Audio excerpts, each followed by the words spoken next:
श्री शिवाय नमस्तुभ्यम। भोलेनाथ की कृपा आप सभी भक्तों पर हमेशा बनी रहे। श्री सूत जी बोले, शौनक सुनो, मैं तुम्हारे सामने गोपनीय कथा वस्तु का भी वर्णन करूंगा, क्योंकि तुम शिव भक्तों में अग्रगण्य तथा वेद वेत्ताओं में श्रेष्ठ हो। समुद्र के निकटवर्ती प्रदेश में एक वास्कल नामक ग्राम है, जहाँ वैदिक धर्म से विमुख महापापी द्विज निवास करते हैं। वे सब के सब बड़े दुष्ट हैं। उनका मन दूषित विषय भोगों में ही लगा रहता है। वे न देवताओं पर विश्वास करते हैं न भाग्य पर। वे सभी कुटिल वृत्ति वाले हैं, किसानी करते हैं और भांति भांति के घातक अस्त्र शस्त्र रखते हैं। वे व्यभिचारी और खल हैं। ज्ञान वैराग्य तथा सद्धर्म का सेवन ही मनुष्य के लिए परम पुरुषार्थ है। इस बात को वे बिल्कुल नहीं जानते हैं। वे सभी पशु बुद्धि वाले हैं। जहाँ के द्विज ऐसे हों, वहाँ के अन्य वर्णों के विषय में क्या कहा जाए। अन्य वर्णों के लोग भी उन्हीं की भांति कुत्सित विचार रखने वाले स्वधर्म विमुख एवं खल हैं। वे सदा कुकर्म में लगे रहते हैं और नित्य विषय भोगों में ही डूबे रहते हैं। वहाँ की सब स्त्रियाँ भी कुटिल स्वभाव की हैं, स्वेच्छाचारिणी, पापासक्त, कुत्सित विचार वाली और व्यभिचारिणी हैं। वे सद्व्यवहार तथा सदाचार से सर्वदा शून्य हैं। इस प्रकार वहाँ दुष्टों का ही निवास है। उस वास्कल नामक ग्राम में किसी समय एक बिंदुक नामधारी ब्राह्मण रहता था। वह बड़ा अधम था, दुरात्मा और महापापी था। यद्यपि उसकी स्त्री बड़ी सुंदरी थी, तो भी वह कुमार्ग पर ही चलता था। उसकी पत्नी का नाम चंचुला था। वह सदा उत्तम धर्म के पालन में लगी रहती थी, तो भी उसे छोड़कर वह दुष्ट ब्राह्मण वैश्यागामी हो गया था। इस तरह कुकर्म में लगे हुए उस बिंदु के बहुत वर्ष व्यतीत हो गए। उसकी स्त्री चंचुला काम से पीड़ित होने पर भी स्वधर्म नाप के भय से क्लेश सह कर भी दीर्घ काल तक धर्म से भ्रष्ट नहीं हुई, परंतु दुराचारी पति के आचरण से प्रभावित हो आगे चलकर वह स्त्री भी दुराचारणी हो गई। इस तरह दुराचार में डूबे हुए उन्मूढ़ चित्त वाले पति पत्नी का बहुत सा समय व्यर्थ बीत गया। तदंतर शूद्र जाति वैश्या का पति बना हुआ वह दूषित बुद्धि वाला दुष्ट ब्राह्मण बिंदु समय अनुसार मृत्यु को प्राप्त हो नरक में जा पड़ा। बहुत दिनों तक नरक के दुख भोग कर वह मूढ़ बुद्धि पापी विंध्य पर्वत पर भयंकर पिशाच हुआ। इधर उस दुराचारी पति बिंदु के मर जाने पर वह मूढ़ हृदय चंचुला बहुत समय तक पुत्रों के साथ अपने घर में ही रही। एक दिन दैव योग से किसी पुण्य पर्व के आने पर वह स्त्री भाई बंधुओं के साथ गोकर्ण क्षेत्र में गई। तीर्थयात्रियों के संग से उसने भी उस समय जाकर किसी तीर्थ के जल में स्नान किया। फिर वह साधारणतया मेला देखने की दृष्टि से बंधुजनों के साथ यत्र तत्र घूमने लगी। घूमती घामती किसी देव मंदिर में गई और वहाँ उसने एक दैवज्ञ ब्राह्मण के मुख से भगवान शिव की परम पवित्र एवं मंगलकारिणी उत्तम पौराणिक कथा सुनी। कथावाचक ब्राह्मण कह रहे थे कि जो स्त्रियां पर पुरुषों के साथ व्यभिचार करती हैं, वे मरने के बाद जब यमलोक में जाती हैं, तब यमराज के दूत उनकी योनि में तपे हुए लोहे का परिघ डालते हैं। पौराणिक ब्राह्मण के मुँह से यह वैराग्य बढ़ाने वाली कथा सुनकर चंचुला भय से व्याकुल हो वहाँ कांपने लगी। जब कथा समाप्त हुई और सुनने वाले सब लोग वहाँ से बाहर चले गए, तब वह भयभीत नारी एकांत में शिव पुराण की कथा बाँचने वाले उन ब्राह्मण देवता से बोली। चंचुला ने कहा, ब्राह्मण, मैं अपने धर्म को नहीं जानती थी, इसलिए मेरे द्वारा बड़ा दुराचार हुआ है। स्वामिन, मेरे ऊपर अनुपम कृपा करके आप मेरा उद्धार कीजिए। आज आपके वैराग्य रस से ओतप्रोत इस प्रवचन को सुनकर मुझे बड़ा भय लग रहा है। मैं कांप उठी हूँ और मुझे इस संसार से वैराग्य हो गया है। मुझ मूढ़ चित्त वाली पापिनी को धिक्कार है। मैं सर्वथा निंदा के योग्य हूँ, कुत्सित विषयों में ही फंसी हुई हूँ और अपने धर्म से विमुख हो गई हूँ। हाय, न जाने किस किस घोर कष्टदायक दुर्गति में मुझे पड़ना पड़ेगा और वहाँ कौन बुद्धिमान पुरुष कुमार्ग में मन लगाने वाले मुझ पापनी का साथ देगा। मृत्युकाल में उन भयंकर यमदूतों को मैं कैसे देखूंगी। जब वे बलपूर्वक मेरे गले में फंदे डालकर मुझे बांधेंगे तब मैं कैसे धीरज धारण कर सकूंगी। नरक में जब मेरे शरीर के टुकड़े टुकड़े किए जाएंगे उस समय विशेष दुख देने वाली उस महान यातना को वहाँ मैं कैसे सहूंगी। हाय, मैं मारी गई, मैं जल गई, मेरा हृदय विदीर्ण हो गया और मैं सब प्रकार से नष्ट हो गई, क्योंकि मैं हर तरह से पाप में ही डूबी रही हूँ। ब्राह्मण, आप ही मेरे गुरु, आप ही माता और आप ही पिता हैं। आपकी शरण में आई हुई मुझ दीन अबला का आप ही उद्धार कीजिए, उद्धार कीजिए। सूत जी कहते हैं, शौनक, इस प्रकार खेद और वैराग्य से युक्त हुई चंचुला ब्राह्मण देवता के दोनों चरणों में गिर पड़ी। तब उन बुद्धिमान ब्राह्मण ने कृपा पूर्वक उसे उठाया और इस प्रकार कहा। ब्राह्मण बोले, नारी, सौभाग्य की बात है कि भगवान शंकर की कृपा से शिव पुराण की इस वैराग्य युक्त कथा को सुनकर तुम्हें समय पर चेत हो गया है। ब्राह्मण पत्नी, तुम डरो मत, भगवान शिव के शरण में जाओ। शिव की कृपा से सारा पाप तत्काल नष्ट हो जाता है। मैं तुमसे भगवान शिव की कीर्ति कथा से युक्त उस परम वस्तु का वर्णन करूँगा जिससे तुम्हें सदा सुख देने वाली उत्तम गति प्राप्त होगी। शिव की उत्तम कथा सुनने से ही तुम्हारी बुद्धि इस तरह पश्चाताप से युक्त एवं शुद्ध हो गई है, साथ ही तुम्हारे मन में विषयों के प्रति वैराग्य हो गया है। तत्पश्चात ही पाप करने वाले पापियों के लिए सबसे बड़ा प्रायश्चित है। सत्पुरुषों ने सबके लिए पश्चाताप को ही समस्त पापों का शोधक बताया है। पश्चाताप से ही पापों की शुद्धि होती है। जो पश्चाताप करता है वही वास्तव में पापों का प्रायश्चित करता है, क्योंकि सत्पुरुषों ने समस्त पापों की शुद्धि के लिए जैसे प्रायश्चित का उपदेश किया है वह सब पश्चाताप से संपन्न हो जाता है। जो पुरुष विधि पूर्वक प्रायश्चित करके निर्भय हो जाता है पर अपने कुकर्म के लिए पश्चाताप नहीं करता, उसे प्रायः उत्तम गति प्राप्त नहीं होती है। परंतु जिसे अपने कुकृत्य हार्दिक पश्चाताप होता है वह अवश्य उत्तम गति का भागी होता है, इसमें संशय नहीं है। इस शिव पुराण की कथा सुनने से जैसी चित्त शुद्धि होती है वैसी दूसरे उपायों से नहीं होती। जैसे दर्पण साफ करने पर निर्मल हो जाता है उसी प्रकार इस शिव पुराण की कथा से चित्त अत्यंत शुद्ध हो जाता है, इसमें संशय नहीं है। मनुष्यों के शुद्ध चित्त में जगदम्बा पार्वती सहित भगवान शिव विराजमान रहते हैं। इससे वह विशुद्ध आत्मा पुरुष श्री श्याम सदाशिव के पद को प्राप्त होता है। इस उत्तम कथा का श्रवण समस्त मनुष्यों के लिए कल्याण का बीज है। अतः यथा उचित शास्त्रोक्त मार्ग से इसकी आराधना अथवा सेवा करनी चाहिए। यह भव बंधन रूपी रोग का नाश करने वाली है। भगवान शिव की कथा को सुनकर फिर अपने हृदय में उसका मनन एवं निधि ध्यासन करना चाहिए। इससे पूर्णतया चित्त शुद्धि हो जाती है। चित्त शुद्धि होने से महेश्वर की भक्ति अपने दोनों पुत्रों ज्ञान और वैराग्य के साथ निश्चय ही प्रकट होती है। तत्पश्चात महेश्वर के अनुग्रह से दिव्य मुक्ति प्राप्त होती है, इसमें संशय नहीं है।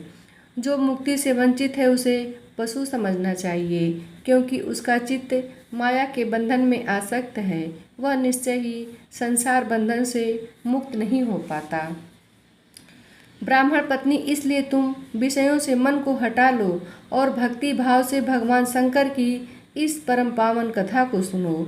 परमात्मा शंकर की इस कथा को सुनने से तुम्हारे चित्त की शुद्धि होगी और इससे तुम्हें मोक्ष की प्राप्ति हो जाएगी। जो निर्मल चित्त से भगवान शिव के चरना बिंदों का चिंतन करता है उसकी एक ही जन्म में मुक्ति हो जाती है। यह मैं तुमसे सत्य सत्य कहता हूँ। सूत जी कहते हैं, शौनक, इतना कहकर वे श्रेष्ठ शिव भक्त ब्राह्मण चुप हो गए। उनका हृदय करुणा से आर्द्र हो गया था। वे सिद्ध महात्मा भगवान शिव के ध्यान में मग्न हो गए थे। तदंतर बिंदुक की पत्नी चंचुला मन ही मन प्रसन्न हो उठी। ब्राह्मण का उक्त उपदेश सुनकर उसके नेत्रों से आनंद के आंसू छलक आए थे। वह ब्राह्मण पत्नी चंचुला हर्ष भरे हृदय से उन श्रेष्ठ ब्राह्मण के दोनों चरणों में गिर पड़ी और हाथ जोड़कर बोली, हे कृतार्थ, मैं कृतार्थ हो गई। तत्पश्चात उठकर वैराग्य युक्त उत्तम बुद्धि वाली वह स्त्री जो अपने पापों के कारण आतंकित थी उन महान शिव भक्त ब्राह्मण से हाथ जोड़कर गदगद वाणी में बोली। चंचुला ने कहा, ब्राह्मण, शिव भक्तों में श्रेष्ठ स्वामिन, आप धन्य हैं, परमार्थदर्शी हैं और सदा परोपकार में लगे रहते हैं, इसलिए श्रेष्ठ साधु पुरुषों में प्रशंसा के योग्य हैं। साधु, मैं नरक के समुद्र में गिर रही हूँ, आप मेरा उद्धार कीजिए, उद्धार कीजिए। पौराणिक अर्थ तत्व से संपन्न जिस सुंदर शिव पुराण की कथा को सुनकर मेरे मन में संपूर्ण विषयों से वैराग्य उत्पन्न हो गया है, उसी इस शिव पुराण को सुनने से के लिए इस समय मेरे मन में बड़ी श्रद्धा हो रही है। सूत जी कहते हैं, ऐसा कहकर हाथ जोड़ उनका अनुग्रह पाकर चंचुला उस शिव पुराण की कथा को सुनने की इच्छा मन में लिए उन ब्राह्मण देवता की सेवा में तत्पर हो वहाँ रहने लगी।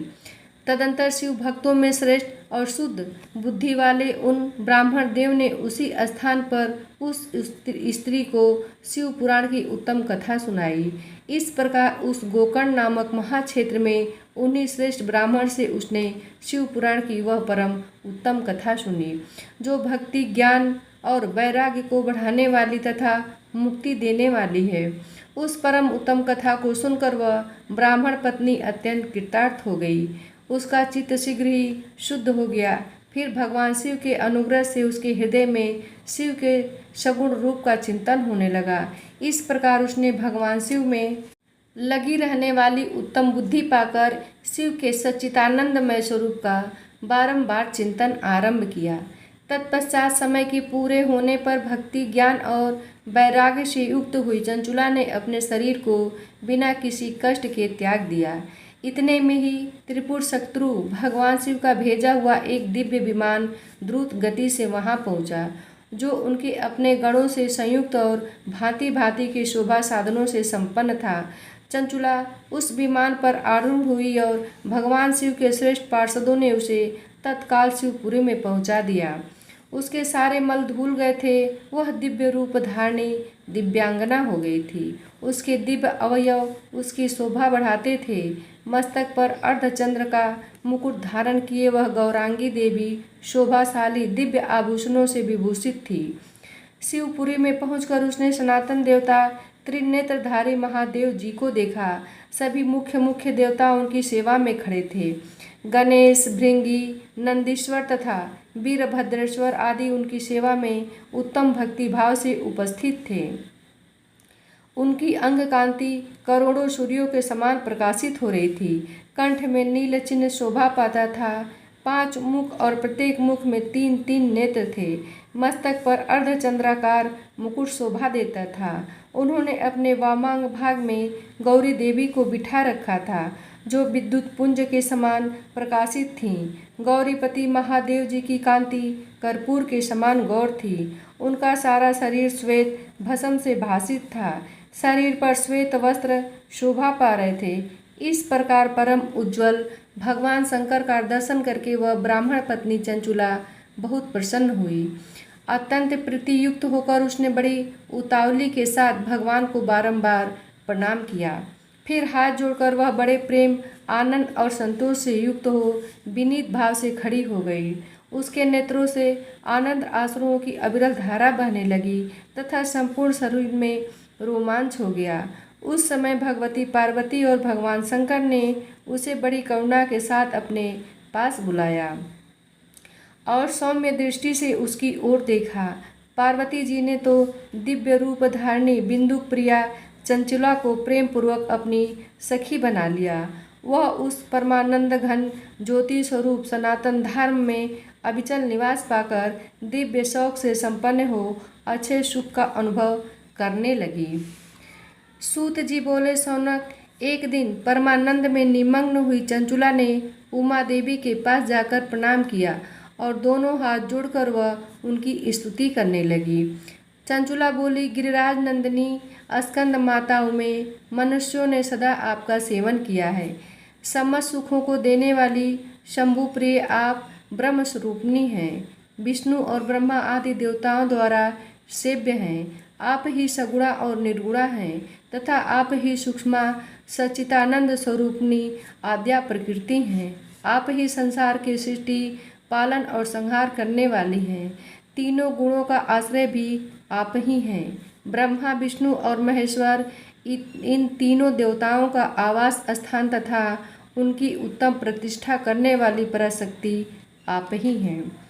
सूत जी कहते हैं, शौनक, जिसे सद्गति प्राप्त हो चुकी थी वह चंचुला इस प्रकार महेश्वर पत्नी उमा की स्तुति करके सिर झुकाए चुपचाप खड़ी हो गई।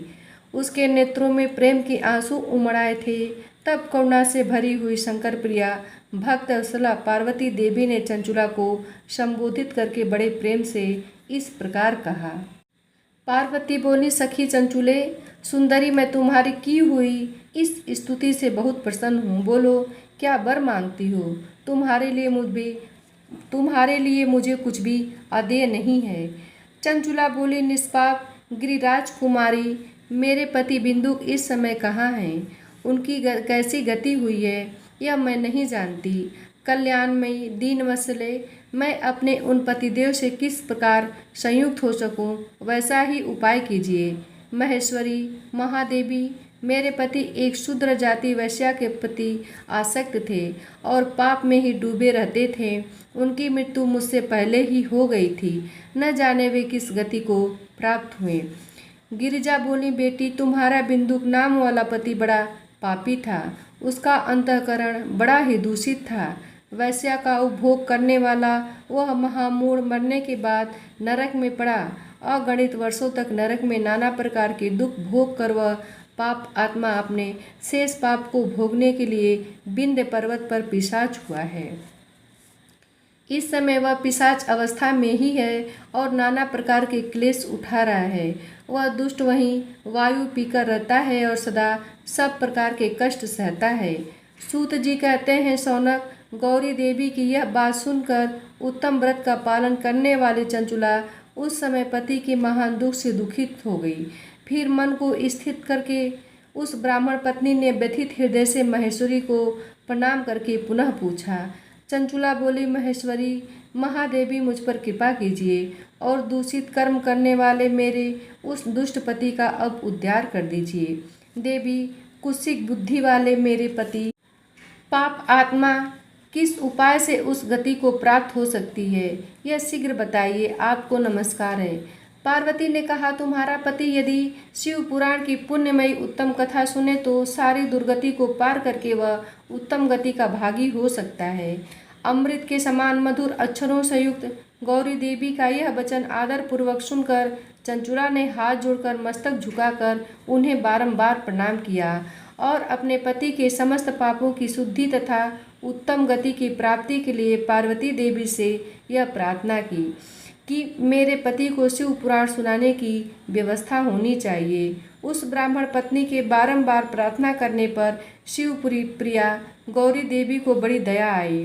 उन भक्तवत्सला महेश्वरी गिरिराज कुमारी ने भगवान शिव की उत्तम कीर्ति का गान करने वाले गंधर्व राज तुम्बुरु को बुलाकर उनसे प्रसन्नतापूर्वक इस प्रकार कहा, तुम्बुरो, तुम्हारी भगवान शिव में प्रीति है। तुम मेरे मन की बातों को जानकर मेरे अभिष्ट कार्यों को सिद्ध करने वाले हो, इसलिए मैं तुमसे एक बात कहती हूँ, तुम्हारा कल्याण हो। तुम मेरी इस सखी के साथ शीघ्र ही विंध्य पर्वत पर जाओ। वहाँ एक महाघोर और भयंकर पिशाच रहता है। उसका वृत्तांत तुम आरंभ से ही सुनो। मैं तुमसे प्रसन्नतापूर्वक सब कुछ बताती हूँ। पूर्व जन्म में वह पिशाच बिंदुक नामक ब्राह्मण था। मेरी इस सखी चंचुला का पति था, परंतु वह दुष्ट वैश्यागामी हो गया। स्नान, संध्या आदि नित्य कर्म छोड़कर अपवित्र रहने लगा। क्रोध के कारण उसकी बुद्धि पर मूढ़ता छा गई थी। वह कर्तव्यता और कर्तव्य का विवेक नहीं कर पाता था। अभक्ष्य भक्षण, सज्जनों से द्वेष और दूषित वस्तुओं का दान लेना, यही उसका स्वाभाविक कर्म बन गया था। वह अस्त्र शस्त्र लेकर हिंसा करता, बाएं हाथ से खाता, दीनों को सताता और क्रूरतापूर्वक पराए घरों में आग लगा देता था। चांडालों से प्रेम करता और प्रतिदिन वैश्या के संपर्क में रहता था। बड़ा दुष्ट था। वह पापी अपनी पत्नी का परित्याग करके दुष्टों के संग में ही आनंद मनाता था। वह मृत्यु पर्यंत दुराचार में ही फंसा रहा। फिर अंतकाल आने पर उसकी मृत्यु हो गई। वह पापियों के भोग स्थान घोर यमपुर में गया और वहाँ बहुत से नरकों का उपभोग करके वह दुष्ट आत्मा जीव इस समय विंध्य पर्वत पर पिशाच बना हुआ है। वहीं वह दुष्ट पिशाच अपने पापों का फल भोग रहा है। तुम उसके आगे यत्नपूर्वक शिव पुराण की उस दिव्य कथा का प्रवचन करो जो परम पुण्यमयी तथा समस्त पापों का नाश करने वाली है। शिव पुराण की कथा का श्रवण सबसे उत्कृष्ट पुण्य कर्म है। उससे उसका हृदय शीघ्र ही समस्त पापों से शुद्ध हो जाएगा और वह प्रेत योनि का परित्याग कर देगा। उस दुर्गति से मुक्त होने पर बिंदुक नामक पिशाच को मेरी आज्ञा से विमान पर बिठाकर तुम भगवान के शिव समीप ले आओ। सूत जी कहते हैं, शौनक महेश्वरी उमा के इस प्रकार आदेश देने पर गंधर्वराज तुम्बुरु मन ही मन बड़े प्रसन्न हुए। उन्होंने अपने भाग्य की सराहना की। तत्पश्चात उस पिशाच की सती साध्वी पत्नी चंचुला के साथ विमान पर बैठकर नारद के प्रिय मित्र तुम्बुरु वेगपूर्वक विंध्याचल पर्वत पर गए, जहाँ वह पिशाच रहता था। वहाँ उन्होंने उस पिशाच को देखा। उसका शरीर विशाल था, ठोड़ी बहुत बड़ी थी। वह कभी हंसता, कभी रोता और कभी उछलता था। उसकी आकृति बड़ी विकराल थी। भगवान शिव की उत्तम कृति का गान करने वाले महाबली तुम्बुरु ने उस अत्यंत भयंकर पिशाच को पासों द्वारा बांध लिया। तदंतर तुम्बुरु ने शिव पुराण की कथा बाँचने का निश्चय करके महोत्सव युक्त स्थान और मंडप आदि की रचना की। इतने में ही संपूर्ण लोकों में बड़े वेग से यह प्रचार हो गया कि देवी पार्वती की आज्ञा से एक पिशाच का उद्धार करने के उद्देश्य से शिव पुराण की उत्तम कथा सुनाने के लिए तुम्बुरु विंध्य पर्वत पर गए हैं। फिर तो उस कथा को सुनने के लोभ से बहुत से देवर्षि और शीघ्र भी वहां आ पहुँचे। आदरपूर्वक शिव पुराण सुनने के लिए आए हुए लोगों का उस पर्वत पर बड़ा अद्भुत और कल्याणकारी समाज जुट गया। फिर तुम्बुरु ने उस पिशाच को पासों से बांधकर आसन पर बिठाया और हाथ में बीड़ा लेकर गौरीपति की कथा का गान आरंभ किया। पहली अर्थात विद्येश्वर संहिता से लेकर 7वीं वायु संहिता तक महात्म्य सहित शिव पुराण की कथा का उन्होंने स्पष्ट वर्णन किया। 7 संहिताओं सहित शिव पुराण का आदरपूर्वक श्रवण करके वे सभी श्रोता पूर्णतः कृतार्थ हो गए। उस परम पुण्यमय शिव पुराण को सुनकर उस पिशाच ने अपने सारे पापों को धोकर उस पैशाचिक शरीर को त्याग दिया। फिर तो शीघ्र ही उसका रूप दिव्य हो गया। अंग कांति गौरवर्ण की हो गई। शरीर पर श्वेत वस्त्र तथा सब प्रकार के पुरुषोचित आभूषण उसके अंगों को उद्दासित करने लगे। वह त्रिनेत्रधारी चंद्रशेखर रूप हो गया।